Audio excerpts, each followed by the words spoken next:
There are two things that I think that great leaders need to have: empathy and perspective. And I think these things are very often forgotten. Leaders are so often so concerned about their status or their position in an organization, they actually forget their real job. And the real job of a leader is not about being in charge, it's about taking care of those in our charge. And I don't think people realize this, and I don't think people train for this. When we're junior, our only responsibility is to be good at our jobs. That's all we really have to do. And some people actually go get advanced educations so that they can be really good at their jobs, accountants or whatever, right? And you show up and you work hard, and the company will give us tons and tons of training how to do our jobs. They'll show us how to use the software. They'll send us away for a few days to get trained in whatever it is that we're doing for the company. And then they expect us to go be good at our jobs. And that's what we do. We work very hard. And if you're good at your job, they'll promote you. And at some point, you'll get promoted to a position where we're now responsible for the people who do the job we used to do, but nobody shows us how to do that. And that's why we get managers and not leaders.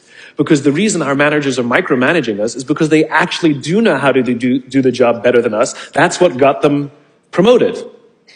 Really what we have to do is go through a transition. Some people make it quickly, some people make it slowly, and unfortunately some people will never make that transition at all. Which is we have to go through this transition of being responsible for the job and then turning into somebody who's now responsible for the people who are responsible for the job. And as I said before, one of the great things that is lacking in most of our companies is that they are not teaching us how to lead. And leadership is a skill like any other. It is a practicable, learnable skill.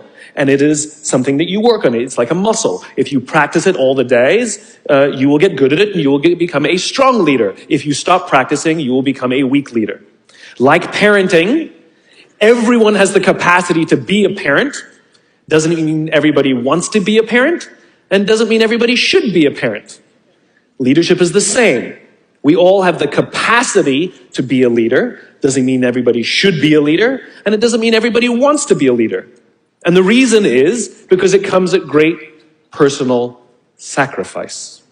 Remember, you're not in charge, you're responsible for those in your charge.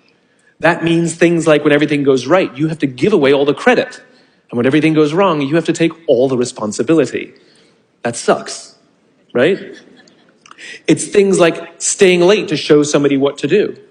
It's things like when something does actually break, when something goes wrong, instead of yelling and screaming and taking over, you say, try again. When the overwhelming pressures are not on them, the overwhelming pressures are on us.